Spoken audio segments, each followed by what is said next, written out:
आव्यूह की परिभाषा है mn संख्याओं के निकाय को mn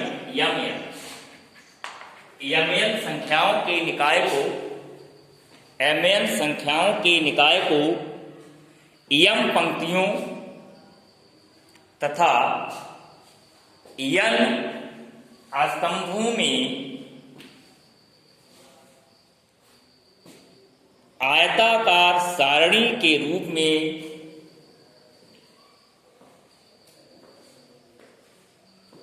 व्यवस्थित करने को m क्रॉस n कोटि का आव्यूह कहते हैं। आव्यूह कहते हैं। जैसे एग्जाम्पल हमने सब बोर्ड पे लिख दिए हैं, आप लिख ही चुके हैं, है ना। अब आगे हमें पढ़ना है आव्यूह कई प्रकार के होते हैं, विभिन्न प्रकार के आव्यूह होते हैं। जैसे पहला है आयताकार आव्यूह। आयताकार आव्यूह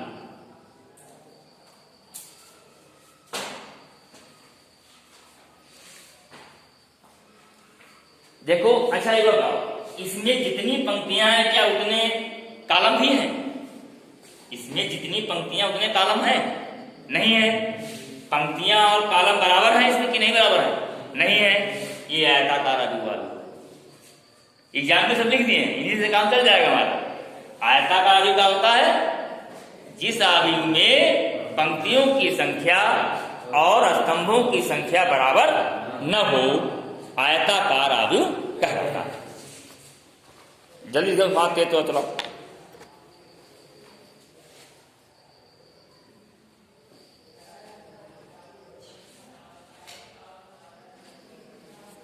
फिर हम पढ़ेंगे वर्ग आव्यूह।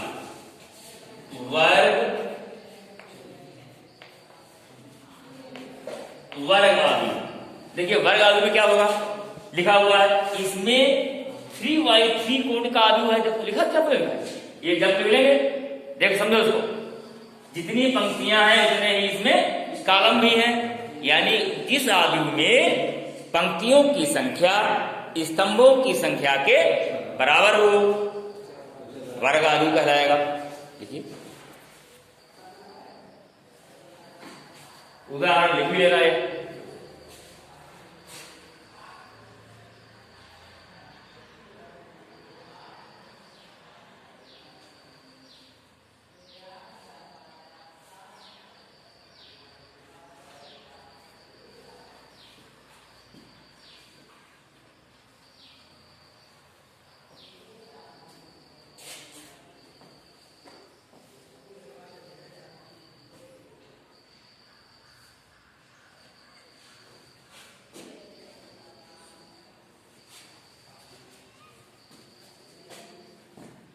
हो गया।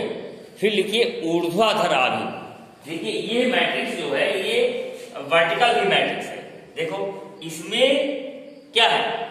इसमें पंक्तियों, समझ लो यहां पर दो मैट्रिक्स हैं, ऊर्ध्वाधर और क्षैतिज। ऊर्ध्वाधर मैट्रिक्स और क्षैतिज मैट्रिक्स। ऊर्ध्वाधर मैट्रिक्स में पंक्तियों की संख्या स्तंभों की संख्या से ज्यादा होती है। ऊर्ध्वाधर में देखिए, ऊर्ध्वाधर में क्या होता है? पंक्तियों की संख्या स्तंभों की संख्या से अधिक हो तो कहलाएगा ऊर्ध्वाधर। इसका उल्टा क्षैतिज में क्या होगा? पंक्तियों की संख्या ऊर्ध्वाधर से कम हो, उससे कम हो स्तंभों से, तो इसको उल्टा कर दो। देखो ऐसे कर दो, पंक्तियां 2 कर दो, पंक्तियां 2 हो गए, कॉलम 3 हो गए। देखो एक पंक्ति R1 R2 C1 C2 C3 हो गया। इसमें पंक्तियां कम है। इस आव्यूह को हम लोग क्या कहेंगे? क्षैतिज आव्यूह कहेंगे। और इसको हम लोग क्या कहेंगे? ऊर्ध्वाधर आव्यूह कहेंगे। समझ गए नहीं? तो ऊर्ध्वाधर में क्या होता है? पंक्तियों की संख्या अधिक होती है और स्तंभों की संख्या कम होती है। पंक्तियों की संख्या स्तंभों की संख्या से कम होती है। देखो इसमें अधिक होती है, इसमें कम होती है। अधिक वाला ऊर्ध्वाधर हो गया, कम वाला क्षैतिज हो गया। कौन सा बेटे ऊर्ध्वा लिख रहे हो? ऊर्ध्वा है। तो इसमें क्या लिखे हो? जिस आव्यूह में पंक्तियों की संख्या स्तंभों की संख्या से अधिक होती है, जिस आव्यूह में पंक्तियों की संख्या स्तंभों की संख्या से अधिक होती है, ऊर्ध्वाधर आव्यूह कहलाता है। एग्जाम्पल ये वाला लिख लेना, ठीक? ये एग्जाम्पल इसमें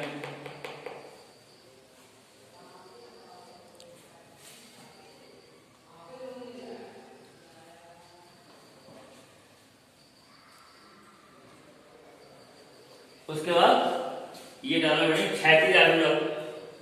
अब लिखो जिस आव्यूह में पंक्तियों की संख्या स्तंभों की संख्या से कम होती है, क्षैतिज आव्यूह कहलाता है।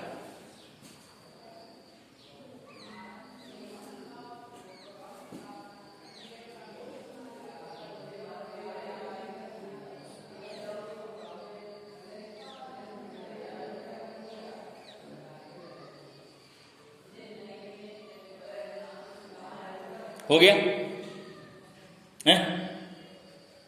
लिख लिया नहीं? आगे चला। पंक्ति आव्यूह, आप डालिए हेडिंग पंक्ति आव्यूह। देखिए यहां पर दो चीजें हैं, थोड़ा सा मिटा देते हैं इसको, है देखो पड़ेगी, इन्हीं को लिखा देंगे आप।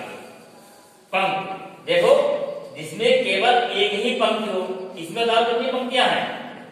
R1 पंक्ति है, केवल R है, तो इसे कहेंगे पंक्ति आव्यूह। ये क्या कह रहा है? पंक्ति आव्यूह। और इसी को अगर हम ये करते हैं तो ये क्या कहलाएगा? स्तंभ आव्यूह। जिसमें एक कॉलम हो स्तंभ आव्यूह, जिसमें एक पंक्ति हो पंक्ति आव्यूह। समझ गए? दोनों लिखिए दोनों एग्जाम्पल लिख गए। ये आ जाती है डेफिनेशन कभी कभी 1 नंबर में।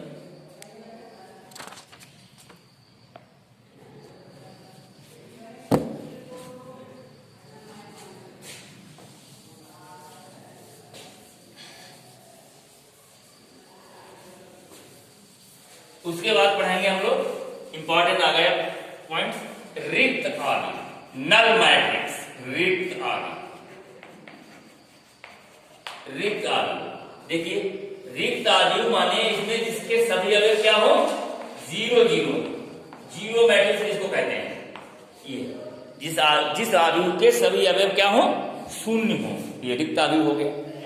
लिख दिया फटाफट।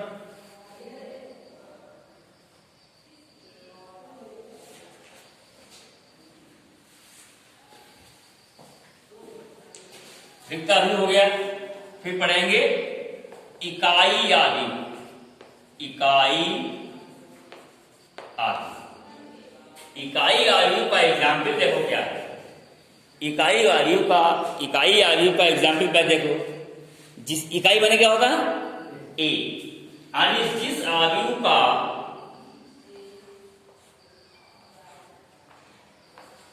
विकर्ण इकाई हो,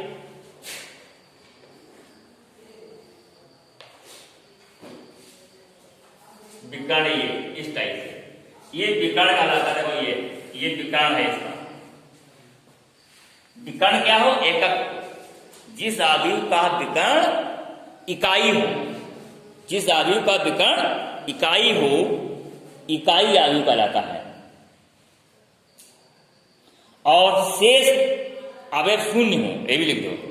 विकर्ण इकाई हो और शेष अवयव क्या हो? 0 हो।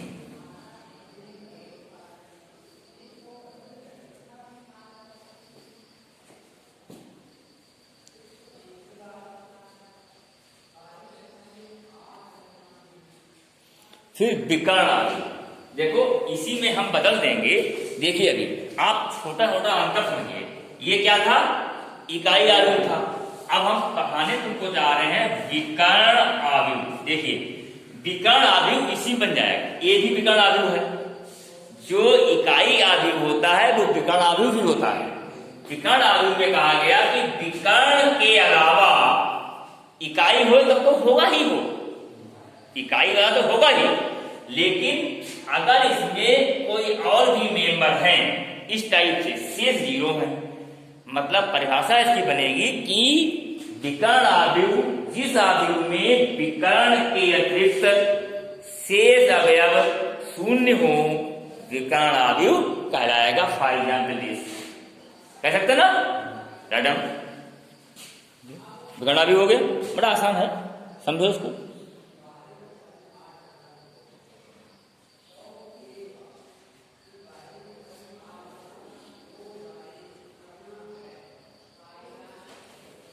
हो गया है? उसके बाद हम पढ़ेंगे अदिश आव्यूह। देखिए अदिश आव्यूह, यहां पर तीन नाम आपके पास आए, एक तो अदिश आया और एक विकर्ण आया और एक इकाई अदिश आया, इकाई आव्यूह आया। इकाई, अदिश और विकर्ण, तीनों बड़ा मिलते जुलते हैं नाम इसके, समझो इनको कैसे करेंगे इसको। अदिश आव्यूह, अदिश अदिश, देखिए अदिश आव्यूह जो होता है इसमें ये चीज न हो, इसमें बन बन ये भी अदिश है, बन बन इकाई जो आव्यूह होगा वो अदिश भी होगा। अब इसमें इसके अलावा भी हो सकता है, कैसे? सभी अवयव क्या हो? समान हो और सब जीरो हो। देखिए थोड़ा थोड़ा इसमें अंतर है। इकाई में तो विकर्ण के सब अवयव एक एक हों और सब जीरो हों, इकाई आव्यूह हो गया। अदिश आव्यूह में विकर्ण के अवयव क्या हो? समान हो, शेष जीरो हो, अदिश हो गया। समझ गए ना? और क्या होता था इसके पहले? विकर्ण में विकर्ण के अतिरिक्त शून्य हो, ठीक, सब मतलब विकर्ण के अवयव समान ना हो, ठीक। लिखो उसको, विकर्ण आव्यूह लिख लो, अदिश आव्यूह लिख लो। यदि किसी वर्ग आव्यूह में मुख्य विकर्ण पर स्थित सभी तत्व बराबर हों और शेष तत्व शून्य हो तो उसे अदिश आव्यूह कहते हैं।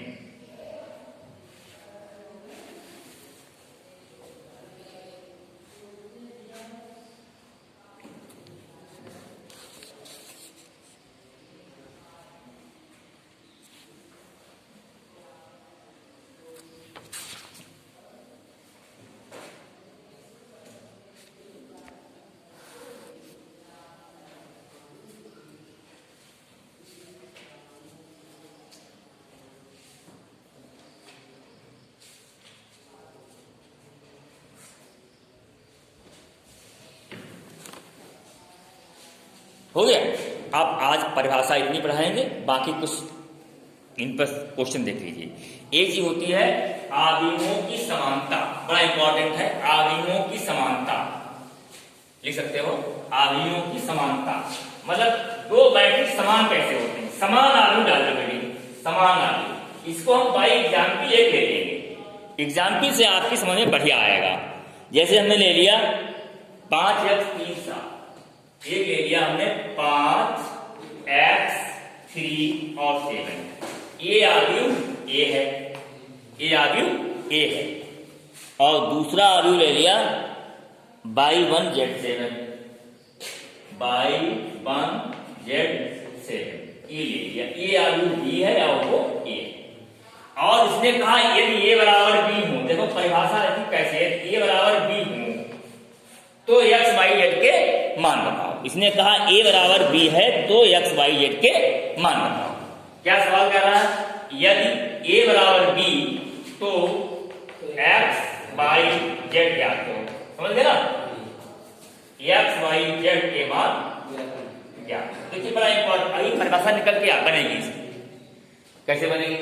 देखिए ये तभी समान होगा, क्या दिया हुआ है? a इक्वल टू b दिया हुआ है, ये अगर भी दिया हो तो लिखते हैं इसको, लिखते हैं 5x, मैट्रिक्स सबसे आसान चैप्टर है आपकी किताब का, समझ लीजिए, है ना? और आता ही सबसे बेटा जेड और से, ये क्या है? बराबर है, इक्वल है ए बराबर, लिख दिया, ए का मान ए लिख दिया, बी का मान ए। अब क्या होगा? यहां पर 5 लिखा है, इसमें क्या लिखा है? तो y इक्वल टू 5। क्या हुआ? 5 is equal to y, this implies that y equal to 5। ये y का मान, y का मान कितना इसमें आ गया? 5। बड़ा आसान है कि नहीं? फिर 5 लिखा, ये 3 है, यहाँ क्या लिखा z लिखा, तो 3 इज इक्वल टू क्या हो गया z, इंप्लाइज दैट z बराबर क्या हो गया है या नहीं। फिर x लिखा, यहाँ क्या लिखा 1, यानी x इक्वल टू 1, यानी x इक्वल टू क्या आ गया 1। आपने देखा x बराबर 1 आया, y बराबर 5 आया और z बराबर 3 आया, यही आपका रिजल्ट हो गया। अब देखिए परिभाषा रखिए, ये तो आपका लिखा ही था, क्या लिखा था 5 लिखा था, 3 लिखा था, 5 लिखा था, 3 लिखा था, और x का मान कितना आया 1 आया, इसमें रख दिया 1। और ये कितना है 7 है, ये a है, ये क्या है a है, और b क्या है y है, y का मान क्या मिला 5 मिला, और z का मान क्या है 3 है, तो 3 लिख दिया, और यहाँ पर a बराबर। जब अवयव समान होंगे तभी वो a बराबर b होगा, ऐसे नहीं है जैसे आप कहें कि ये मैट्रिक्स 3 और 5 बराबर हो जाए, ये एक a है, दिस इज 3 5 4 2 और 5 3, या 5 और 3 ये कह दीजिए। ये देखो 2 एमा है, 4 एमा है, 3 है, इसमें है, 5 ही है, बट युगल नहीं, ये युगल नहीं है, ये युगल नहीं है। अवयवों का अगर इधर उधर हो जाएगा तो वो युगल नहीं होगा। समझा दिया आपको, अंतर समझ गए दोनों चीजों में, कैसे बराबर होगा अब कैसे बराबर नहीं होगा, समझ गए नहीं। तो ये लिख लो, एक क्वेश्चन टाइप का हो गया। अगर कोई भी वर्ग आव्यूह या कोई आव्यूह समान तभी होगा जब उनके संगत अवयव समान हो। क्या हो, उनके संगत अवयव जब समान होंगे, दो आव्यूहों की जब संगत अवयव समान होंगे, उसी स्थिति में वे समान हो सकते। समझ गए ना। चलो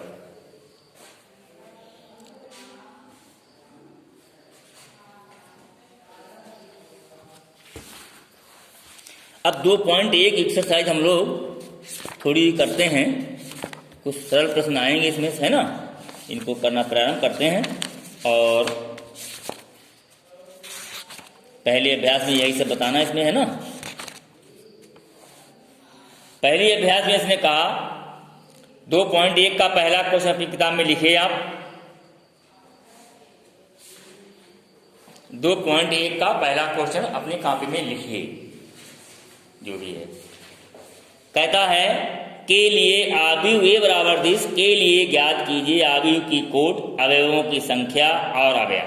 देखिए एक क्वेश्चन से बहुत सारी चीजें समझ जाओगे, लिख दे कर देते हैं सवाल, इस सवाल को कर देते हैं डिवेलप और तुम अभी समझ जाओगे। कई चीजें इसके अंदर आपको मिल जाएंगी। क्या है क्वेश्चन, ए बराबर क्या है 235√3, देखा ना भाई, 5 - 2 1 19, 5/2 -5 -7 12 और 7, इस टाइप से। तो कह रहा है क्या करना है, कोट बतानी है इसकी, कोट क्या है और अवयवों की संख्या कितनी है। ठीक, अवयवों की संख्या बतानी है नंबर 2 में, और नंबर 3 में है A1 3 बताना है, A2 1 बताना है, A3 3 बताना है, और A2 4 बताना है, और A2 3। इतना काम हमको इस सवाल के अंदर करना है। देखिए बड़ा आसान है भैया। ये कोट में हमने क्या बताया था, तुम बताओ, तुम्हारा नाम बताओ पहले। शिवेंद्र, तुम बताओ इसकी कोट बताओ। 3 क्यों, 1 पंक्ति 2 पंक्ति और 3 पंक्ति कह सकते हो, R1 R2 R3, C1 C2 C3 और C4। तो कोड क्या हो गए 3/4। कोड का उत्तर क्या हो गया, समझ आ गया नहीं, कर लोगे, क्लियर हुआ सब लोग। कोई डाउट? 3/4। फिर कहता है अवयवों की संख्या। अवयवों की संख्या बताओ बोलो। 3 × 4 = 12। वही बताया था हमने, कोई दिक्कत नहीं। फिर कहते हैं A13, A13, A12, A11, A12, A13। देखिए A13 का मतलब क्या है ये भी समझो। 1 माने पहले क्या लिखते हैं? पंक्ति, बाद में क्या लिखते हैं? कॉलम। पंक्ति और स्तंभ। तो इसमें A13 लिखा है। 1 माने पहली पंक्ति का अवयव, माने इसका अवयव कोई है। A1 ये बता रहा है कि ये पहली पंक्ति का कोई अवयव होगा, और 3 बता रहा है पहली पंक्ति का तीसरा अवयव है। तो पहला, दूसरा, तीसरा कितना है? 19 हो गया। समझ में आ गया नहीं? क्लियर हुआ? बताओ, कर लो। तो पहली पंक्ति का तीसरा अवयव इसको बताना है। फिर कह रहा है A21, तुम बताओ। A21 क्या है? A21 का अर्थ कौन सा होगा?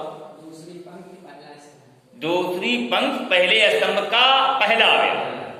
A21 दूसरी पंक्ति का और पहली कॉलम का, तो इसका अवयव होगा नहीं, दूसरी पंक्ति का। दूसरी पंक्ति कौन सी? यहां, यही तो, यही हुआ। कितना हुआ? क्लियर? कोई डाउट? ऐसे सब निकालो अपने आप। फिर कह रहे हैं A33 अपने आप निकालो सब। तीसरा स्तंभ -5। Very good, very good. A24 दूसरी पंक्ति का चौथा कितना होगा? 12 होगा। Very good. फिर दूसरी पंक्ति का तीसरा अवयव 5 का 2। That is all about. ठीक है, in this question you homework आप ले लेंगे। होमवर्क में 2.1 करिए NCERT की, शेष आगे करेंगे। ठीक।